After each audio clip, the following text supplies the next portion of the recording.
नमस्कार। Hindi classes by doctor Asha channel पर आपका हार्दिक स्वागत और अभिनंदन। प्यारे बच्चों, आज मैं आपके लिए लेकर आई हूँ कक्षा 12वीं का पाठ्यक्रम। कक्षा 12वीं में जितने भी अध्याय दिए गए हैं उनकी हम विस्तार से चर्चा करेंगे।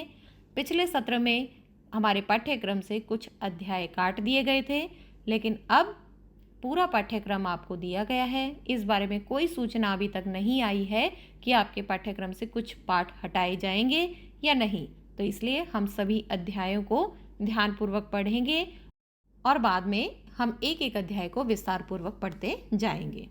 तो आपके पाठ्यक्रम में 2 पुस्तकें निर्धारित हैं, आरोह भाग 2 और वेतान भाग 2। इसके अलावा एक और पुस्तक है, अभिव्यक्ति और माध्यम और व्याकरण के कुछ अध्याय। आरोह के गद्य खंड से देखते हैं। पहला पाठ है भक्तिन, जिसे लिखा है महादेवी वर्मा जी ने। दूसरा बाजार दर्शन, जिसके लेखक हैं जैनेन्द्र कुमार। तीसरा है काले मेघा पानी दे, धर्मवीर भारती द्वारा रचित है। चौथा अध्याय पहलवान की ढोलक, फणीश्वरनाथ रेणु द्वारा रचित है। पांचवा चार्ली चैपलिन यानी हम सब, जिसे लिखा है विष्णु खरे ने। छठा अध्याय नमक, जिसे कहानी है, बहुत अच्छी कहानी है भारत पाक विभाजन पर, जिसे लिखा है रज़िया सज्जाद ज़हीर जी ने। सातवां अध्याय शिरीष के फूल, हजारी प्रसाद द्विवेदी द्वारा रचित।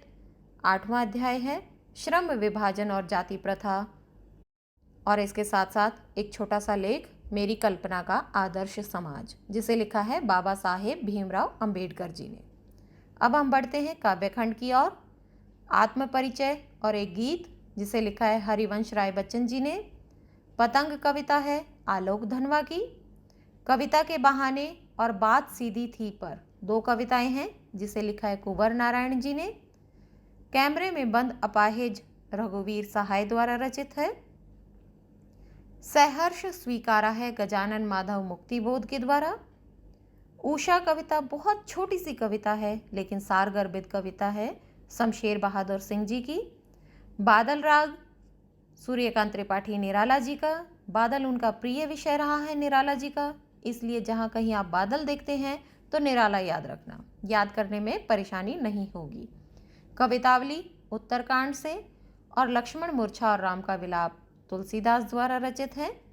रुबाइयाँ और गज़ल फिराक गोरखपुरी द्वारा। छोटा मेरा खेत और बगुलों के पंख, बहुत छोटी छोटी सी 2 कविताएं हैं, जिसे लिखा है उमाशंकर जोशी जी ने।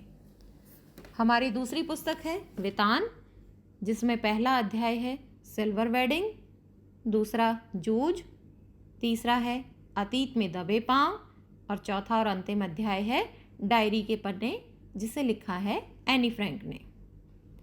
एक और पुस्तक आपके पाठ्यक्रम में निर्धारित की गई है, अभिव्यक्ति और माध्यम, जिसमें पहला अध्याय है विभिन्न माध्यमों के लिए लेखन।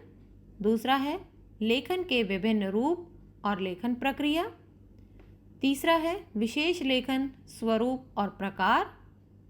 चौथा है कैसे बनती है कविता। पांचवा नाटक लिखने का व्याकरण। छठा है हमारा कैसे लिखे कहानी, कहानी को लिखने का तरीका। सातवां पाठ है कैसे करें कहानी का नाट्य रूपांतरण, मतलब किसी भी कहानी को हम नाटक में परिवर्तित कैसे करें, उसके लिए क्या ज़रूरी चीज़ें ध्यान में रखने लायक है, इस पर आधारित ये पाठ है। कैसे बनता है रेडियो नाटक, रेडियो पर प्रसारित होने वाले नाटक को कैसे बनाया जाता है, इसके बारे में है। नए व अप्रत्याशित विषयों पर लेखन। इसके बाद व्याकरण में है हमारे संधि, समास, वाक्य शोधन और अलंकार। यहाँ हमने सभी अध्यायों की विस्तार पूर्वक चर्चा की है और एक एक अध्याय को हम विस्तार पूर्वक पढ़ते जाएंगे। इससे पहले आप इस पृष्ठ पर जितने भी पाठ लिखे गए हैं उसे अपने उत्तर पुस्तिका के पहले पृष्ठ पर लिखिए। तो प्यारे बच्चों, बोर्ड की परीक्षाओं के लिए कमर कस लीजिए। अब प्रतिदिन एक एक अध्याय का हम विस्तार पूर्वक अध्ययन करते जाएंगे। धन्यवाद।